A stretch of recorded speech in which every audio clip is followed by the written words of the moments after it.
Hello, everyone. My name is JC, and this is episode 4, The Impact and Legacy of the Yazidi Genocide, as well as the final episode. If you've gotten this far, you should be pretty well versed in this topic as of now, but I will still give a short summary of the events.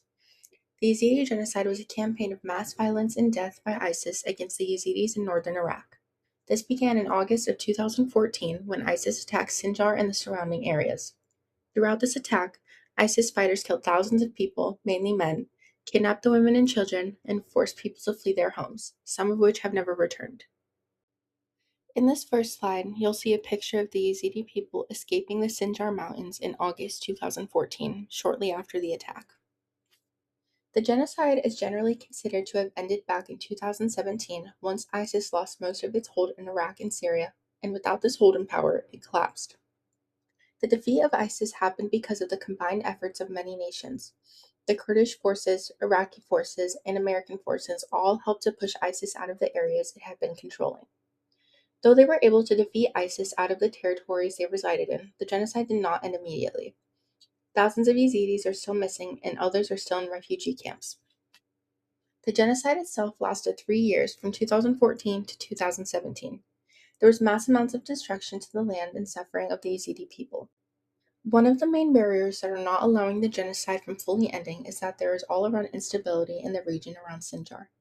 Those being the presence of ISIS working its way in, the damaged infrastructure, and the presence of militias and political groups. In addition to all of these, there is still the matter of rescuing the women and children that were kidnapped by ISIS, as there are still thousands missing, with little hope of ever being found. In this next slide, you'll see the Yazidi community coming together to bury victims that were exhumed from a mass grave. The death toll is hard to determine exactly. Some say as much as 5,000, but it is generally believed that thousands were murdered nonetheless. One source states over 3,000 Yazidis, mostly men and elderly women, were killed. Another source estimates 3,100 Yazidis were killed, with nearly half of them executed by gunshot, beheading, or being burned alive, while the remaining victims died from lack of water and food or injuries during the ISIS siege on Mount Sinjar. Of the 6,000 women and children that were abducted, only a little more than half were ever able to be rescued or escape captivity. The rest are still missing. In this slide, you'll see a picture of Yazidi refugees taking shelter at a camp in Syria after fleeing from ISIS. As for the perpetrators of the genocide, many of them were found guilty of certain crimes in a court of law. One law that was passed by Iraq was the Yazidi Survivors Law in March 2021, which established a program to ensure the survivors' rights to reparations. Though this has been put in place, it appears to not have been taken as seriously as it has been portrayed. So far, there has also not been any IS members that have been tried for sexual violence or genocide specifically.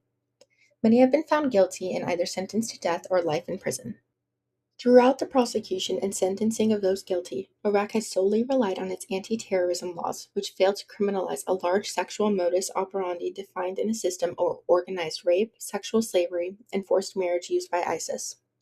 By not allowing the survivors of sexual violence the opportunity to address the atrocities committed against them, they are failing them and sending them further into silence. The international reaction to the genocide evolved over time.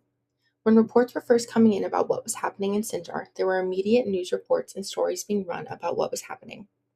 Images were being put out of families trapped on Mount Sinjar and the destruction occurring.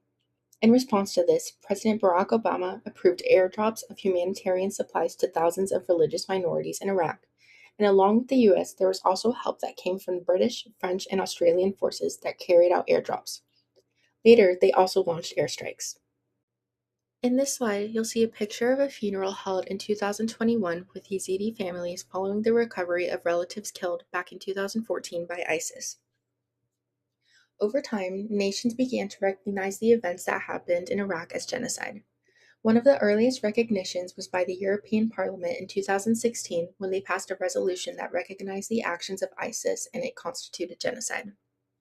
The United States, Canada, the UK, Germany, as well as other nations and organizations have also recognized the attack as genocide. The long-term impacts are still being felt today. Hundreds of thousands are still displaced from their homes, and many others still live in refugee camps. Entire towns and villages were destroyed, and many have not even begun repairing what has been lost due to a lack of resources and political issues. Another larger and lasting impact is the trauma experienced by survivors, especially the women and children. Many survivors have lasting psychological, physical, and social challenges after the abuse. At the same time, another survivor, Nadia Murad, is using her voice to bring global attention to the genocide and to advocate for sexual violence survivors. There are also challenges like denial and recognition. Many governments and organizations officially recognize the attack as genocide, but it is not as widespread as it should be. There are also people, such as sympathizers or political figures, that deny or minimize what happened as to not take accountability or because it would make their politics difficult. Without recognition or support, it makes it much harder for survivors to receive the justice and support they deserve. This last image gives you a full look of the Yazidi Genocide Memorial in Solag, Sinjar, Iraq.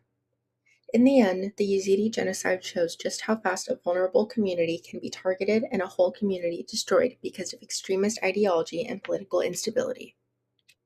Though ISIS lost copious amounts of territory in 2017, the impact of the genocide is still felt strongly today through the missing people, the destroyed families and communities, and the long-lasting trauma. Recognition is a strong step towards bringing some semblance of justice, but there is damage that will never be undone. The Yazidi community is still seeking accountability, the rebuilding of Sinjar and surrounding communities, and for their loved ones to be found.